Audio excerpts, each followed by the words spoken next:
মুর্শিদ আমার আল্লাহর দোস্ত, কোনো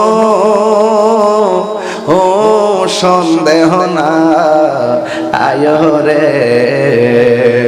আমি গাউসুল আজম নামে বড় শান্তি পাই। অনেক কষ্ট আমার মনে বাজান, কষ্টে সীমা নাই। অনেক কষ্ট আমার মনে বাজান, কষ্টে সীমা নাই। সকল কষ্ট দূর হইবে আমার মুর্শিদ যদি পায় রে। যার মুর্শিদ হারাইছে এরা বুঝবে আমার অর্থটা কিতা কইতাছি। আমার দয়াল নামে বড় শান্তি পাই। সন্তান যতটা বলা বইতে পারে, মা কই শুনছি, একটা কাজ করো, ওই গাছের গোড়ার কংক্রিট গুলো নিয়ে গর্তে ফালাও। আব্দুল কাদের জিলানী বলে আমি পারতাম না। এবার ডাক দেখে ফুতরে ফেটে তাই কারোর পরে কোরআন পড়া মার মুখে মুখে বললা পারতাম না। কেন কইলা?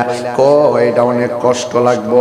এবার ডাক দেখে ফুতরে আমি মার হুকুম পালন করতে যায় কষ্টের কথা কইলি, তোর জন্য কি আমি কম কষ্ট করছি নাকি? গাউসে পাক কয় আম্মা আপনি আমার লাগে কষ্ট করছেন। গাউসে পাক মনে মনে কয় খেলা তো উস্তাদের দেখাইছি, এবার মারেও খেলা দেখামু। মাদার জাতলি প্রমাণ লাগবে না?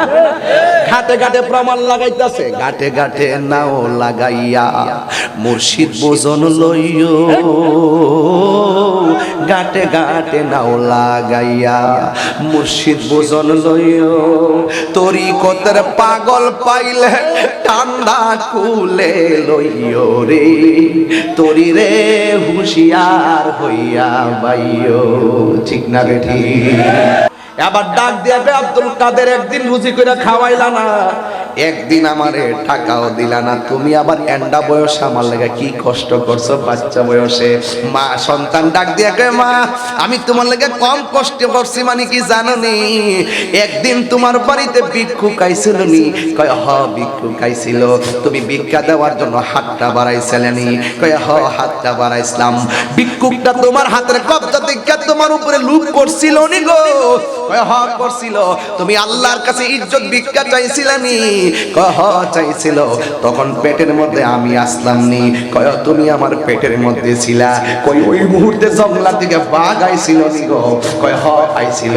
আইসা ওই ব্যক্তির গাড়টা মুর্শাদা বাংছিল নি? কয় হ বাংছিল। এবার বুঝা দেখো তোমার লাগে আমি কি করেছি। আল্লাহু আকবার।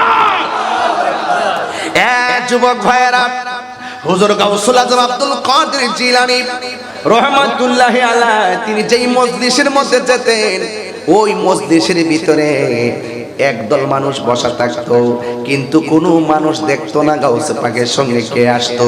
কিন্তু গাউসে পাকের সঙ্গে একটা মানুষ আসতো, কিন্তু কেউ দেখতো না। ওই মানুষটা বলতো এই রাস্তা ক্লিয়ার কইরা দাও, রাস্তা ক্লিয়ার কইরা দাও, মাদারজাত ওলি আসতেছে, তিনি বসবেন। উপস্থিত মানুষ কয় ও আব্দুল কাদের জিলানী। মানুষ নাই, আওয়াজ শোনা যায়, এই লোকটা কেডা? গাউসে পাক বলে এই লোকটারে চিনো না? এই লোকটা হলো আল্লাহর দেওয়া আমার খেদমতের জন্য একজন ফেরেশতা। জোরে জোরে কি সুবহানাল্লাহ বলা যাবে না?